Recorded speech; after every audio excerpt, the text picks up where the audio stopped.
قد خسر الذين قتلوا أولادهم سفها بغير علم وحرموا ما رزقهم الله افتراء على الله قد ضلوا وما كانوا مهتدين۔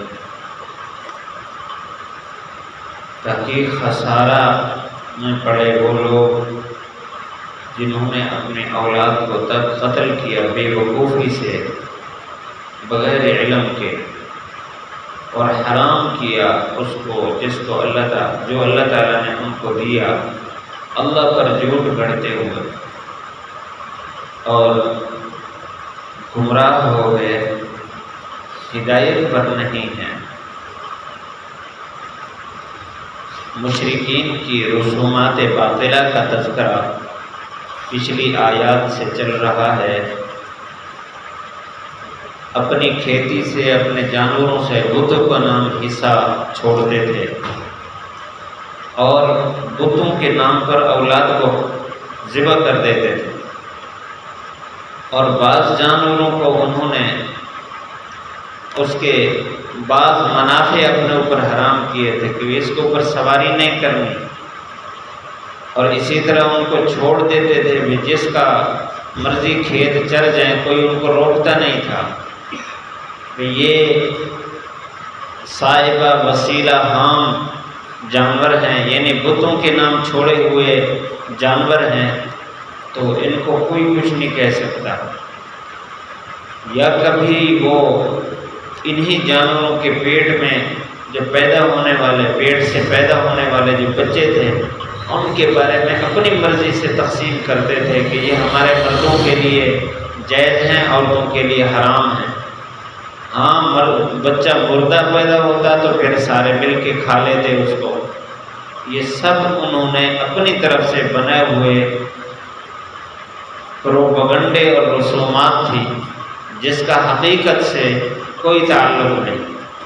یہاں اللہ تعالیٰ نے اس آیت میں ان سب کا نتیجہ بیان فرمایا قد خسر الذین قتلوا اولادہم۔ یہاں فاعل میں صفات ذکر فرمائی ہیں کہ یہ لوگ انتہائی گھاٹے میں ہیں، خسارے میں ہیں۔ الذین قتلوا اولادہم، جو اپنی اولاد کو قتل کرتے ہیں، سفہاً بے وقوفی سے، بغیر علم، بغیر علم کے۔ ان کا اولاد کو قتل کرنا تین طرح تھا۔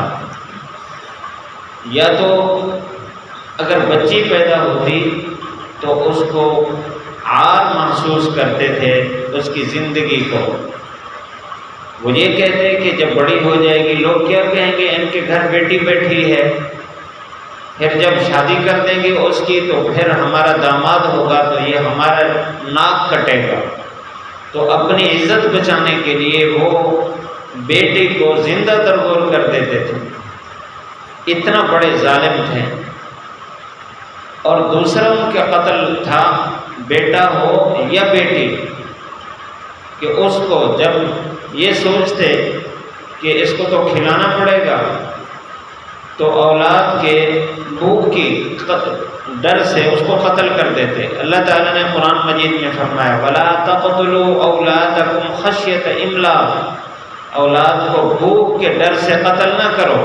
نَحْنُ نَرْزُقُهُمْ وَإِيَّاكُمْ، ان کو بھی ہم رزق دیتے ہیں، تمہیں بھی ہم رزق دیتے ہیں۔ اور یہ نظریہ کہ اولاد آئے گی تو وہ رزق کھا جائے گی، رزق ہمارا کم ہو جائے گا، یہ تصور آج تک موجود ہے اور مسلمانوں کے طبقات میں بھی پایا جاتا ہے۔ اس لیے اسلامی حکومتیں بھی کوشش کرتی ہیں منصوبہ بندی کی کہ زیادہ بچے نہ ہوں، اسباب تھوڑے ہو جائیں گے۔ حالانکہ اللہ تعالیٰ نے، یہ مشاہدہ کی بات ہے، اللہ تعالیٰ نے جس کو جتنا اولاد دی ہے اس کے مطابق اس کا رزق بھی بڑھا دیا ہے، اور جن کی اولاد کم ہے اس کے مطابق اللہ ان کو رزق دیتا ہے۔ اسی طرح وسائل کو دیکھ لیں، کسی ملک کے، کسی سلطنت مملکت کے جو وسائل ہوتے ہیں، جتنا ان کے افراد ہوتے ہیں اس کے مطابق وسائل ہوتے ہیں۔ البتہ یہ الگ بات ہے کہ اللہ تعالیٰ جو اسباب عطا فرماتا ہے، جو وسائل عطا فرماتا ہے، وہ بندوں کی ضرورت کے مطابق عطا فرماتا ہے۔ آگے پھر ہمارا اپنا جو فیصلہ اور تقسیم کار ہے اس میں خطائیں ہوتی ہیں، گڑبڑ ہوتی ہے، جس کی وجہ سے بے برکتی پیدا ہو جاتی ہے اور تنگیاں آ جاتی ہیں، وہ ہمارا قصور ہے۔ اللہ کی طرف سے رزق پورا پورا دیا جاتا ہے جتنے افراد اللہ تعالیٰ پیدا کرتا ہے۔ حدیث شریف میں ہے کہ جب ماں کے پیٹ میں نطفہ منتقل ہوتا ہے اس وقت اللہ تعالیٰ ایک فرشتے سے لکھوا دیتا ہے کہ اس کا رزق کتنا ہے اور اس کی زندگی کتنا ہے، یہ شقی ہے یا سعید ہے، بدبخت ہے یا نیک بخت ہے، سب کچھ لکھ دیا جاتا ہے۔ وہ تو اللہ کی طرف سے لکھ دیا گیا اور اللہ تعالیٰ عطا کرے گا۔ تو بہرحال یہ تصور اب بھی موجود ہے، ایمان والوں کو اللہ کی ذات پر یقین کر کے، اللہ تعالیٰ کے رازق ہونے پر یقین کر کے اس اپنے تصور کو ختم کرنا چاہیے کہ رزق دینے والی اللہ کی ذات ہے۔ اور تیسری وجہ تھی ان کو اولاد کو قتل کرنے کی کہ وہ بتوں کے قرب حاصل کرنے کے لیے اولاد کو قربان کرتے تھے۔ یہ مشرکین عرب میں یہ بات پائی جاتی تھی۔ پچھلے دروس میں وَكَذَلِكَ زَيَّنَ لِكَثِيرٍ میں یہ آیت میں یہ بات گزر چکی ہے، قتل اولادہم شرکاؤہم، کہ ان کے اولاد کا قتل شرکا کے نام پر تھا، یعنی بتوں کے نام پر اولاد کو ذبح کرتے تھے اور بتوں کا قرب حاصل کرنے کے لیے۔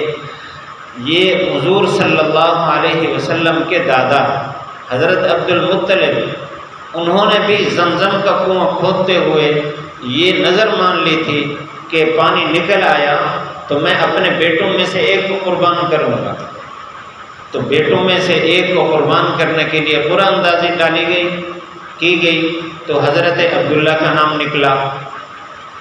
تو جب ان کو ذبح کرنے کا ارادہ کیا تو ان کی بہنیں ساری سامنے آ گئی کہ ہم تو اپنے بھائی کو نہیں جانے دیں گے، کیونکہ نبوت کا نور جو چلتا آ رہا تھا وہ حضرت عبداللہ کے چہرے سے واضح محسوس ہوتا تھا۔ تو سب بیٹوں میں سب سے زیادہ خوبصورت بیٹے، تو پھر انہوں نے مشورہ دیا کہ آپ 10 اونٹ اس کے بدلے میں ذبح کریں۔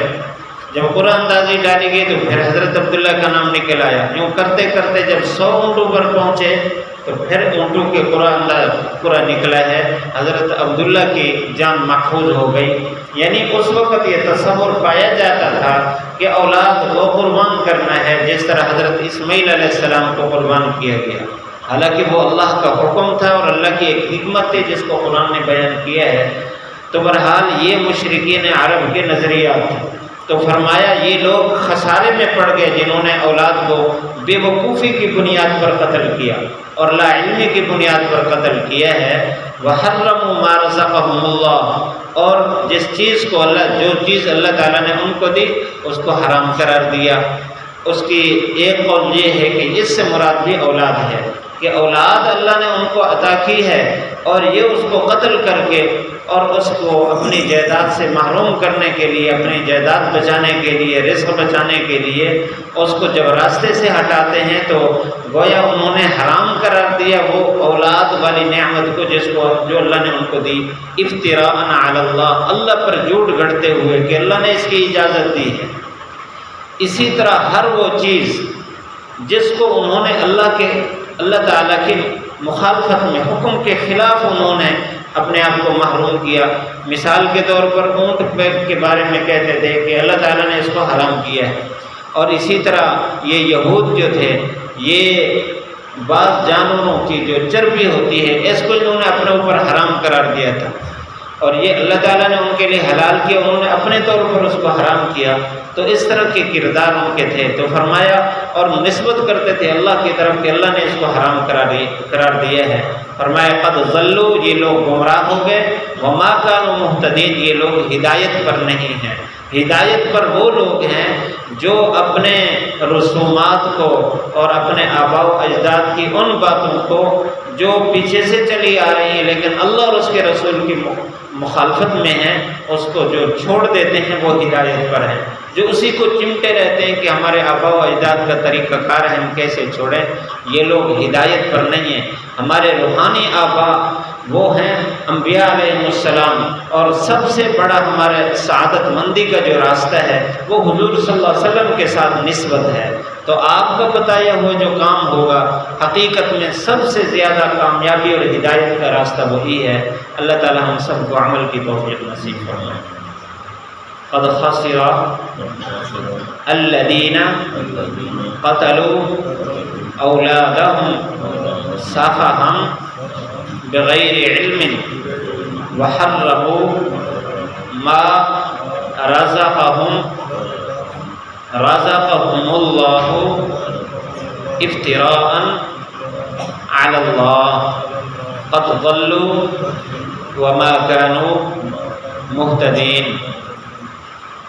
قد خسر تحقیق خسارے گھاٹے میں پڑ گئے، الذین وہ لوگ قتلوا جنہوں نے قتل کیا اولادہم اپنی اولاد کو سفہاً بے وقوفی سے، بغیر علم بغیر علم کے، وحرموا اور حرام قرار دیا ما ان چیزوں کو رزقہم اللہ جو اللہ نے ان کو دی ہیں، افتراءً جھوٹ گھڑتے ہوئے علی اللہ اللہ پر، قد ضلوا تحقیق یہ گمراہ ہو گئے، وما كانوا مہتدین یہ ہدایت پر نہیں ہے۔